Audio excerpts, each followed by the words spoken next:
Hey guys, my name is Mannequin and welcome back to Mastering EDM with FL Studio. So today we're starting basically our series that's going to cover a whole bunch of different plugins that are going to turn your production from being something where you're just kind of messing around in FL Studio and trying to make something neat to something that's more of a professional process.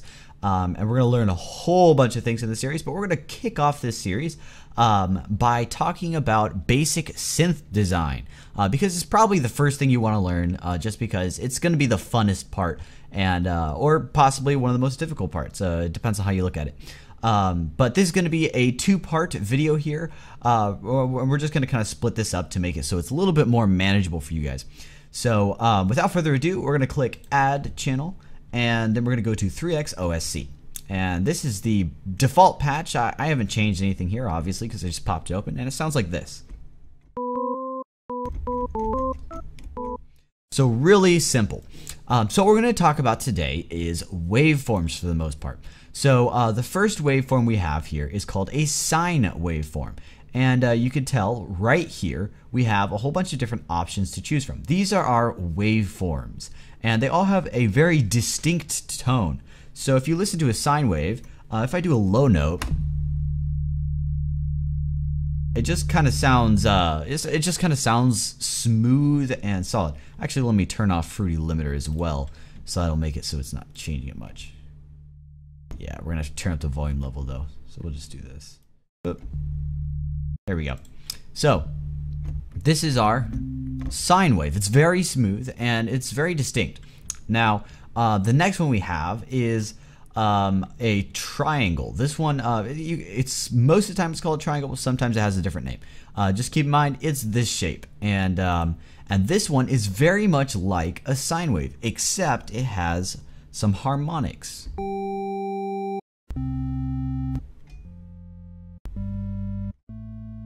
So it's a rather smooth sound, but it also has that kind of buzz in it. So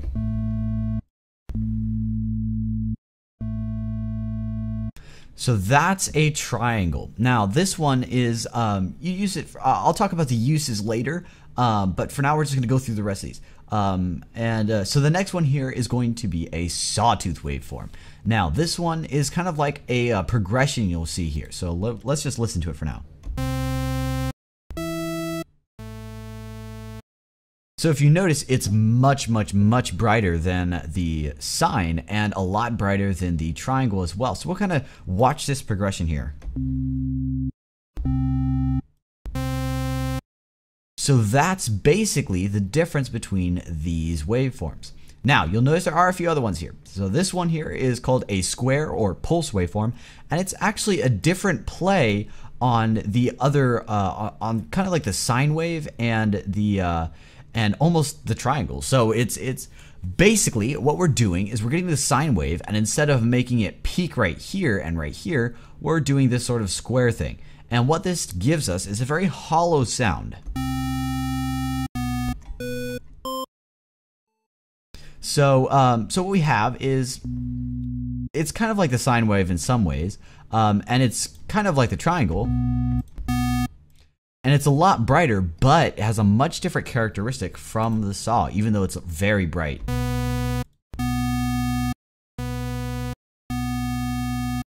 So you want to make sure that you could identify all of these, because when you're listening to your favorite tracks and stuff, it'll be much easier to remake synthesizer sounds if you know your waveform. So I strongly suggest you get used to the sounds of these and the names and matching which to which.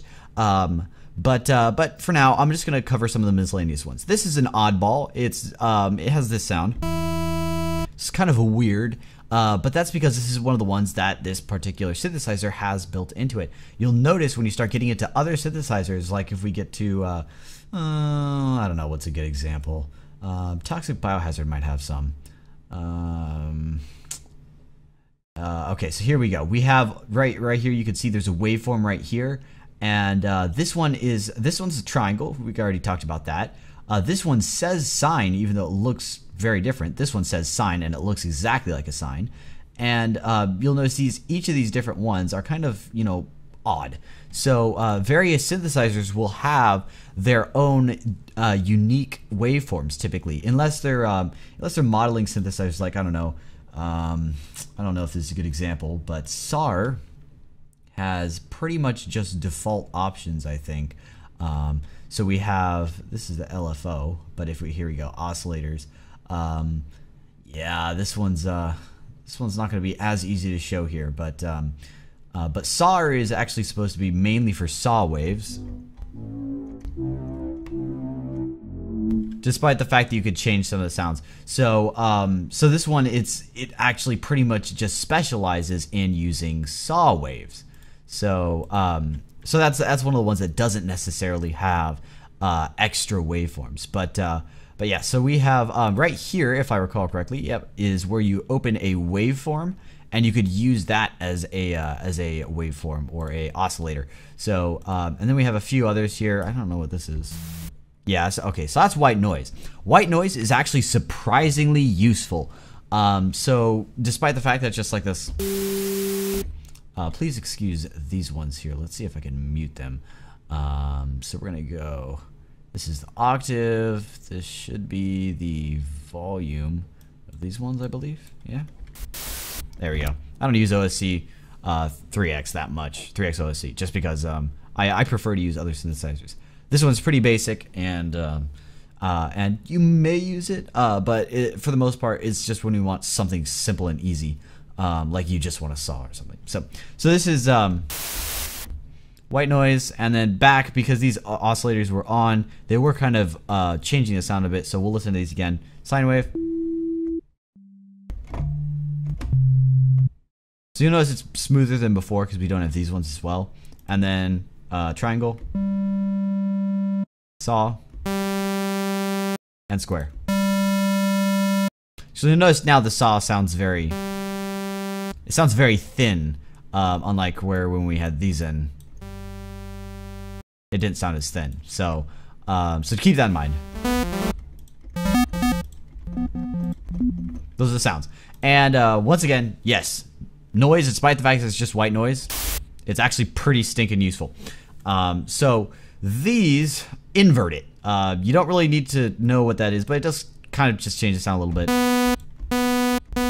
Except it's not very noticeable when you only have one. But if we have two here, let me set this to there and turn it up a bit. And if we have that inverted, there's no sound, because what happens is they cancel each other out. When you have a +1 and a -1, they cancel out. But if we do something like this,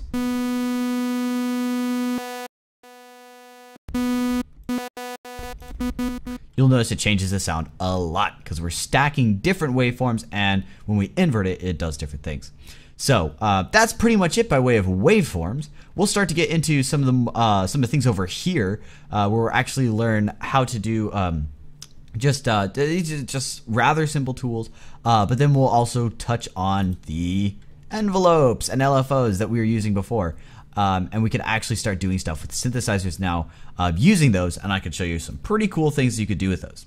But anyway, thank you for watching, and I will see you in the next video.